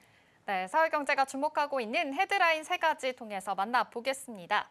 네, 먼저 첫 번째로는 삼성전자가 HBM4 샘플을 합격했다라는 소식 지금 앞으로 들려왔는데 어떤 소식인지 자세하게 짚어보도록 하겠고요. 배당주 관련된 소식과 또 마지막으로는 정부가 석화 사업 재편에 대해서도 같이 이야기 나오고 있습니다. 관련해서도 소개해드리겠습니다. 그럼 첫 번째 이슈 살펴보겠습니다. 네, 서울경제 단독 보도로 전해진 내용입니다. 삼성전자가 지난달 엔비디아에 보낸 HBM4가 신뢰성 검증을 통과했다라는 소식입니다. 그렇다면 연말에 대량 생산을 코앞으로 다가왔다라고도 해석을 해볼 수가 있겠는데요. SK하이닉스가 주도해온 시장에서 이제 삼성전자가 다시 반격을 할 수 있을지가 주목이 됩니다. 이번 소식 핵심부터 짚어볼까요? 네, 일단 이번 소식은 그동안 SK하이닉스가 주도해왔던 HBM 시장 판세에 좀 변화를 줄 수 있는 그런 소식입니다. 네. 삼성이 지난달 엔비디아에 냈던 HBM4 샘플이 신뢰성 검증 시험을 통과했고요. 이제 곧 프리 프로덕션, 즉 양산 직전 단계로 들어가게 됐습니다. 여기서는 GPU와의 호환성 검증부터 열을 받아도 안정성이 유지되는지까지 마지막 검증을 거치게 됩니다. 이 과정만 무사히 넘기게 된다면 11월이나 12월쯤에는 바로 대량 생산이 가능한데요. 처음에 납품을 했던 건 단순히 작동 여부만 확인하는 시제품이었는데 지금은 사실상 양산 준비 단계까지 오게 됐습니다. 업계에서는 이제 수율까지 안정적이라는 평가들이 나오고 있어서 올해 안에는 본격적인 생산에 들어갈 가능성이 높고요. 또 하나 주목해볼 만한 부분은 바로 이재용 회장의 행보였습니다. 최근 미국 출장에서 엔비디아 젠슨 황 CEO를 직접 만났습니다. 업계에서는 이게 단순한 만남이 아니라 공급 물량이나 가격, 또 앞으로의 협력 방향까지 좀 폭넓게 논의했을 거라는 관측들이 나오고 있고요. 기술 검증이 이렇게 순조롭게 이뤄진 데다가 최고 경영자 간의 교류까지 맞물리게 되면서 삼성의 HBM 경쟁력에는 한층 힘이 실렸다고 볼 수 있겠습니다. 네, 이렇게 삼성전자가 지난달에 엔비디아에 낸 HBM4에 대한 샘플이 신뢰성 검증에 통과가 됐다라는 단독 기사였습니다. 올해 안에 좀 본격 생산에 들어갈 수 있을지가 좀 중요한 관건이 될 것으로 보이는데요. 사실은 HBM 시장 지금 SK하이닉스가 굉장히 또 선두주자로 달리고 있는 상황입니다. 그렇다면 이번에 삼성전자의 움직임 좀 판도를 바꿀 수 있는 계기가 될까요? 네, 분위기가 이제 조금씩 바뀌고 있는 모습이 보여지고 있습니다. 그동안은 SK하이닉스가 좀 훨씬 앞서 나가는 모습을 보여왔습니다. 이미 지난 3월에는 HBM4 샘플을 냈고요. 6월에는 첫 물량을 공급하기도 했습니다. 또 오는 10월에는 대량 양산까지 예고돼 있는 상황인데요. 그런데 삼성전자도 이번 PP 단계를 통과하게 되면 불과 한 달 뒤인 11월 양산을 시작해서 SK하이닉스와의 격차를 빠르게 좁혀나갈 수가 있습니다. 또 이달 말에는 삼성전자의 HBM3 12단 제품이 엔비디아의 퀄 테스트를 통과해서 납품을 시작할 것이라는 관측도 솔솔 나오고 있습니다. 업계는 최근 엔비디아와 SK하이닉스의 HBM 물량과 가격 협상이 평행선을 달리는 것을 두고 삼성전자의 납품이 임박했기 때문이다라고 추측을 내리고 있는데요. 삼성의 전략은 가격과 제품 다변화에 있습니다. 곧 엔비디아 검증을 마칠 것으로 보여지는 HBM3 12단 제품을 SK하이닉스보다 20에서 30%가량 저렴하게 제안을 했습니다. 아무래도 엔비디아 입장에서는 협상 카드가 더 늘어나게 되고요. 삼성 같은 경우에는 공급망 진입 기회를 노릴 수 있는 구조입니다. 만약에 이렇게 된다면 시장 점유율도 크게 달라질 수가 있겠죠. 올해 상반기 삼성의 HBM 점유율은 17%까지 내려갔습니다. 하지만 이번에 HBM3와 HBM4를 동시에 잡게 된다면 내년에 매출이 2배 이상 늘어날 수 있다는 전망이 나오고 있습니다. 결과적으로 봤을 때 지금의 하이닉스 독주 체제가 좀 재편될 가능성에 점쳐지고 있습니다. 네, 실제로 삼성전자가 엔비디아의 납품을 시작하게 된다면 시장 점유율이 또 달라질 수 있으니까요. 이 점까지 함께 포착해 보시면 좋겠습니다. 요즘에 또 엔비디아가 중국 전용의 저가용 칩을 다시 좀 개발하고 있다라는 소식이 들려왔습니다. 이건 또 삼성전자의 어떤 기회로도 연결시킬 수가 있을까요? 네, 이 대목도 굉장히 중요합니다. 삼성전자에게 새로운 기회가 열릴 수 있다라는 추측이 나오고 있는데요. 엔비디아는 미국 정부의 이 수출 규제를 피하기 위해서 그동안 성능을 낮춘 H20 칩을 내놨었습니다. 그런데 이번에는 그보다 성능을 조금 더 끌어올린 B30A를 준비하고 있는데요. 이 칩에는 최신 HBM4가 아니라 한 세대 전인 HBM3 8단이 들어갈 가능성이 큽니다. 하지만 문제는 SK하이닉스와 마이크론이 이미 차세대 제품인 HBM3 12단과 또 HBM4 생산에 집중을 하고 있다는 건데요. 그렇다 보니까 구형 제품을 추가로 생산할 여력이 부족한 상황입니다. 하지만 반대로 삼성전자는 상대적으로 생산 여력이 남아있는 상태고요. 가격 경쟁력도 내세우고 있기 때문에 이런 중국향 물량을 가져갈 가능성이 높게 점쳐지고 있습니다. 이건 시장에 미치는 파급력이 꽤나 큰 상황으로 보이는데요. 엔비디아 전체 매출에서 중국 비중이 10%를 넘기는데 이 물량을 누가 공급하느냐에 따라서 기업들의 성과가 크게 달라지게 됩니다. 만약 삼성전자가 미국향 HBM4와 또 중국향 HBM3를 동시에 맡게 된다면 단순히 점유율 회복을 넘어서서 글로벌 공급망의 핵심 축으로 다시 자리를 잡을 수가 있겠고요. 엔비디아 입장에서도 공급선을 다변화할 수 있기 때문에 가격 협상력을 높일 수가 있습니다. 그렇기 때문에 양쪽 모두에게 현재 유리한 구도로 흘러가고 있다고 보시면 되겠습니다. 네, 지금 말씀해 주신 대로 삼성전자 지금 두 가지 축으로 집중을 해보면 좋을 것 같습니다. HBM4에 대해서 양산에 들어갈 수 있을지, 그리고 또 중국향 HBM3E까지 가져올 가능성이 얼마나 있는지 눈여겨보시면서요. 앞으로의 삼성전자 시장 점유율도 생각해 보시면서 주가 추이들 보시면 좋을 것 같습니다. 그럼 이어서 두 번째 이슈 넘어가 보겠습니다. 배당세제 개편 이야기입니다. 정부 안에 이어서 여당에서도 지금 새로운 법안을 내놨다라는 소식인데요. 특히 최고 세율을 25%까지 낮췄다는 점에서 좀 관심이 모아지고 있는 상황입니다. 정부안보다 한 발 더 나아가서 이제 개정안까지 나온 상황인데 핵심이 무엇인지부터 정리해 보도록 하겠습니다. 네, 일단 이번 법안의 키워드를 조금 살펴보면 세율 완화와 또 대상 확대라는 점이 있습니다. 김현정 더불어민주당 의원이 낸 이 안을 보면요. 배당 성향이 35% 이상인 기업, 그리고 25% 이상이면서 배당금이 5% 이상 늘어난 기업도 함께 포함이 됩니다. 정부안은 40% 이상 기업만 대상으로 했던 것보다 이 문턱이 확 낮아진 건데요. 또 세율도 크게 달라졌습니다. 정부안은 최고 구간을 35%로 했는데 이번 안은 25%까지 낮췄습니다. 또 소액주주는 세율을 14%에서 9%로 줄였고요. 결국 소액 투자자든 대주주든 부담이 확실히 줄어드는 구조입니다. 특히나 큰 배당을 받는 대주주들 입장에서는 배당을 늘려도 이득이 남는다는 계산이 가능해지게 됐습니다. 기업들이 앞으로 배당을 더 적극적으로 할 요인이 커진다는 얘기고요. 개인 투자자들도 세금이 줄어드니까 훨씬 부담이 덜하게 됐습니다. 결국 시장 입장에서는 주주 환원이 더 활발해지고 배당주에 대한 관심이 다시 살아날 수 있다는 기대감이 점차 커지고 있습니다. 네, 정부안 사실은 최고 구간 35%로 했는데 이번 안은 25%로 지금 낮추기로 한 개정안입니다. 관련해서 개인 투자자들 세금이 줄다 보니까 이제 훨씬 좀 부담이 덜하다라는 입장을 내놓고 있는 상황인데요. 그렇다면 이번 개정안 아무래도 좀 증시에 어떤 영향을 줄 수가 있을까요? 네, 사실 7월 말에 정부안이 나왔을 때 시장의 분위기는 정말 싸늘했습니다. 네. 지난달 31일 정부안이 나왔을 때 최고 세율이 35%였잖아요. 그런데 이게 기존 45%와는 큰 차이가 없다 보니까 별 효과가 없다라는 불만들이 터져 나왔습니다. 그 영향으로 인해서 이달 들어서는 배당주가 크게 빠지는 모습들을 보였었는데요. DL이 25% 가까이 빠졌고 코오롱이 24%, 한화도 20% 넘게 하락을 했습니다. 또 증권주도 마찬가지였습니다. 현대차증권이나 유안타증권 같은 종목들이 18에서 20% 가까이 떨어졌고요. 이번 개정안은 그 흐름을 바꿀 수 있는 카드로 시장에서 평가가 되고 있습니다. 최고 세율이 만약에 35%에서 25%로 낮아지게 된다면 대주주는 배당을 늘려도 이익이 남는 구조가 되겠고요. 개인 투자자도 세 부담이 훨씬 줄어들어서 심리적으로는 가벼워지게 됩니다. 전문가들 입장에서도 25%라면 충분히 매력이 있다라는 반응들이 나오고 있습니다. 결국 기업들이 현금만 쌓아두는 게 아니라 실제로 주주들에게 돌려줄 가능성이 훨씬 커지게 됐고요. 이렇게 된다면 배당 중심의 투자 문화가 다시 한번 살아나고 시장의 체질을 바꿀 수 있는 계기까지 될 수 있다는 점에서 중요한 포인트가 되겠습니다. 네, 여기에서 덧붙여서 좀 생각을 해보면 이 세율을 낮추게 되면 세금이 줄기 때문에 재정에는 조금 더 부담이 될 수도 있다라는 입장들도 있는 상황입니다. 실제로 세수에는 좀 큰 문제가 되진 않을까요?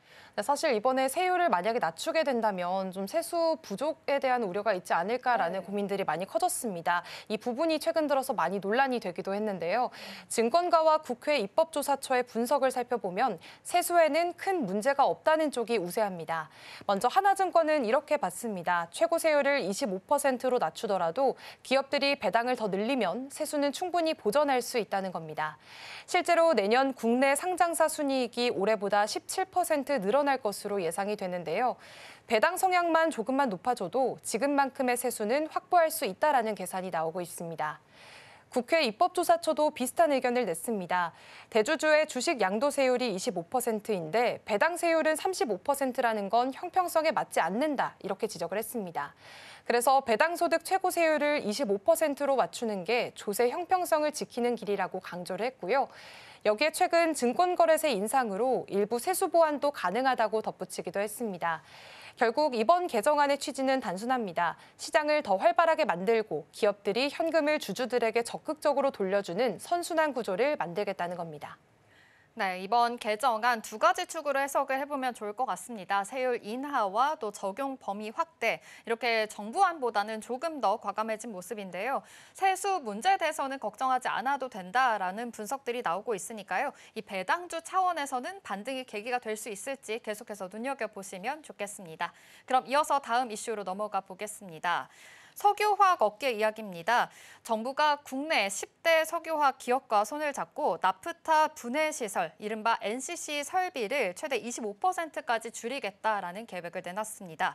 단순히 규모를 줄이는 것이 아니라 업계 생존에 달린 문제다라는 해석들이 나오고 있는 상황인데요. 이번 발표의 핵심부터 정리해 볼까요? 네, 일단 핵심은 간단합니다. 지금 상황에서 이 과잉 설비를 줄이지 않으면 기업들이 버티기 어렵다는 건데요. 현재 국내 NCC 생산 능력은 연간 약 1,470만 톤입니다. 이번에 줄이겠다는 규모가 270만에서 370만 톤, 비율로는 전체 4분의 1 가까이가 되고요. 대형 설비로 친다면 3개 정도를 없애는 셈입니다. 이렇게까지 정부가 나선 이유는 뚜렷합니다. 중국과 중동에서 값싼 제품들이 쏟아지고 있는데 우리 기업들은 과거 호황기 시절 오히려 시설을 늘려왔습니다. 여기에 고부가 친환경 제품으로 체질을 바꾸는데도 늦으면서 수익성이 크게 떨어진 건데요. 구윤철 부총리도 어제 회의에서는 버티면 된다라는 안이한 인식으로는 이런 위기를 넘길 수 없다면서 사직생의 각오로 구조조정에 임해야 한다고 언급을 했습니다. 업계 역시나 공감대를 이루면서 정부와 자율 협약을 맺었고요. 연말까지는 각자 구체적인 재편 계획을 내놓기도 했습니다. 네, 지금 결국에는 설비를 줄이고 체질을 바꾸기는 어렵다, 지금 버티기 어렵다라는 판단까지 나오고 있는 상황인데요. 정부에서 내건 조건도 만만치가 않다고 합니다. 바로 선자구 노력 후 지원 정책입니다. 이번에는 어떠한 구체적인 방식을 내놓은 건지도 해석을 해볼까요? 네, 이번 정부의 또 다른 키워드를 살펴보시면 바로 조건부 지원입니다. 즉 정부는 기업들이 먼저 스스로 뼈를 깎는 자구 노력을 보여야지만 그 다음에 금융이나 세제, 연구개발 같은 지원을 해주겠다고 못을 박았습니다. 쉽게 말해서 먼저 허리띠를 졸라맨 다음 정부 도움은 그 다음이라는 겁니다. 원칙도 3가지로 정리가 됐는데요. 첫 번째는 여수와 대산, 울산 이 3대 석유화학 단지를 동시에 구조 개편하겠다. 또 두 번째는 충분히 납득할 만한 자구 노력과 계획을 내놔야 한다. 또 마지막으로 3번째는 정부는 종합지원 패키지를 마련하되 눈치만 보면서 무임승차하려는 기업들은 철저히 배제를 하겠다는 겁니다. 어제 산업부와 10개 기업이 모여서 자율 협약식을 열었는데요. NCC 설비를 줄이고 친환경 고부가 제품으로 체질을 바꾸겠다고 선언을 했습니다. 겉으로 봤을 때는 자율 협약이지만 사실상 정부가 연말까지 구체적인 감축 로드맵을 내놔라라고 이렇게 강하게 압박을 한 셈이고요. 특히나 구윤철 부총리는 연말까지 기다릴 필요도 없다. 다음 달이라도 계획을 내라라고 얘기를 했습니다. 그만큼 이번 구조조정은 미룰 수 없는 상황이라는 걸 보여줬고요. 결국 업계 입장에서는 선택지가 아니라 사실상 필수 과제가 됐습니다.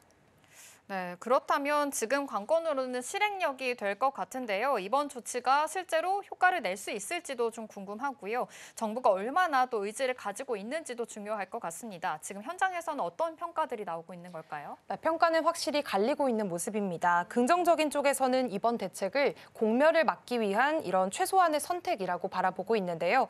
중국발 공급 과잉이 워낙 심각한데 국내 기업들끼리 경쟁까지 하다 보니까 적자가 커지고 있는 상황입니다. 정부가 감축 목표를 제시한 만큼 기업 간의 통합 논의도 빨라질 거라는 기대감이 있습니다. 실제로 충남 대산단지에서는 현대오일뱅크와 롯데케미칼이 NCC 통합을 논의 중이고요. 여수나 울산에서도 빅딜 가능성이 거론되고 있습니다.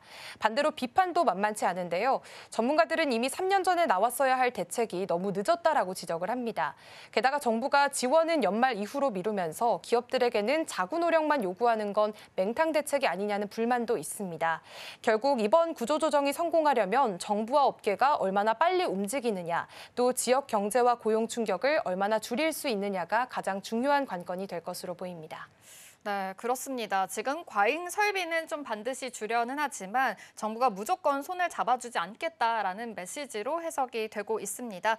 석유화학 업계 연말까지 어떤 대응책을 내놓게 될지 계속해서 주목해 보시면 좋을 것 같습니다. 이 시각 서울경제는 여기서 마무리할게요. 김고은 앵커와 함께했습니다. 고맙습니다. 고맙습니다.